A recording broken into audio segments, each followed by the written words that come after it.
지난 2020년 신종 코로나 바이러스 팬데믹 당시 대표적인 수혜주로 부상했다가 반토막 가까이 떨어진 다나허가 2026년 또 한 차례 상승 모멘텀을 얻을 것이라는 기대가 월가에 번지고 있습니다. 다나허는 눈에 잘 띄는 소비자의 브랜드도 스포트라이트를 받는 빅테크도 아닙니다. 그렇지만 실험실 벤치 위에 피펫과 현미경, 바이오 의약품 공장의 크로마토그래피 컬럼과 여과 시스템, 병원 검사실의 자동 분석기까지 현대 바이오 헬스케어 시스템의 거의 모든 층에 다나허의 손길이 닿아 있습니다. 생명과학과 진단, 바이오 프로세싱이라는 세 개의 축을 중심으로 보이지 않는 인프라를 장악한 다나허는 코로나19 팬데믹 시기에 가장 큰 수혜를 봤던 기업 중 하나였고 그 이후의 정상화 과정에서 가장 큰 조정을 겪은 기업 가운데 하나이기도 합니다. 다나허의 사업 구조는 최근 몇 년 사이 크게 단순해졌습니다. 물과 환경, 치과 등 비핵심 사업을 분사하거나 매각했고 생명과학과 진단, 바이오테크놀로지라는 세 축에 집중하는 헬스케어 바이오 툴즈 회사로 재편되었습니다. 2025년 들어 다나허는 서서히 정상화의 마지막 단계이자 회복의 초입이라는 그림을 보여주기 시작했습니다. 2025년 1분기 실적에서 업체는 1.70달러가량의 조정 주당 순이익을 기록했고 코어 매출은 전년 대비 소폭 감소 또는 횡보를 기록했지만 하반기 개선을 전제로 연간 가이던스를 7.60세이 7.80달러 수준으로 제시했습니다. 2분기에는 매출액과 주당 순이익, EPS가 각각 전년 대비 각각 4%와 3% 증가를 기록했고 특히 바이오 프로세싱 부문이 코어 성장률 6.8%로 그룹 내에서 가장 빠른 회복을 보였습니다. 3분기 발표에서는 연간 가이던스를 상향 조정하지는 않았지만 상단에 근접한 실적 달성이 가능하다는 톤을 유지했습니다. 미국 펀드 평가업체 모닝스타는 2025년 연말 보고서에서 다나허는 2025년을 견조하게 마무리했지만 2026년 초기 가이던스는 시장의 일부 기대에 비해 다소 보수적이라고 평가했습니다.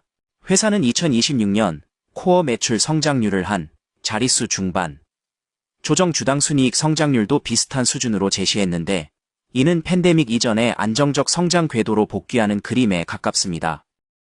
월가의 시각은 대체로 과열에서 정상으로 진행 중이라는 데 수렴하고 있습니다. 마켓비트와 주요 투자은행의 데이터를 종합하면 애널리스트 다수의 투자 의견은 매수 또는 비중 확대에 가깝고 평균 목표가는 245일이 60달러 구간에 형성되어 있습니다. 다만 일부 애널리스트는 여전히 밸류에이션을 부담으로 지목하며 바이오 프로세싱 회복이 예상보다 느릴 경우 목표가 하향 가능성도 열어두고 있습니다. 컨센서스 기준 2026년 조정 주당 순이익은 2025년 대비 한 자릿수 중반 성장, 매출은 4.6% 성장 정도를 예상하고 있습니다. 이 경우 선행 주가 수익률은 대략 손익배 후반 30배 초반 사이로 추산되며 이는 다나허의 과거 10년 평균보다는 높은 편이지만 헬스케어 바이오 툴즈 섹터 프리미엄을 감안하면 비이성적인 수준은 아니라는 평가입니다.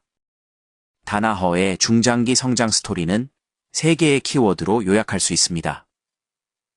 바이오 프로세싱과 진단 자동화, 그리고 고마진 툴즈에 집중입니다. 이 중 바이오 프로세싱은 가장 직관적인 성장 동력입니다. 글로벌 제약 바이오 업체들은 항체 의약품에서 세포 및 유전자 치료제, RNA 치료제로 파이프라인을 확장하고 있고 이 과정에서 고도로 통제된 생산 공정과 일회용 소모품, 공정 분석 기술에 대한 수요가 늘고 있습니다. 진단 사업에서는 검사량 증가와 자동화 및 디지털화가 결합된 구조적 성장 스토리가 자리 잡고 있습니다.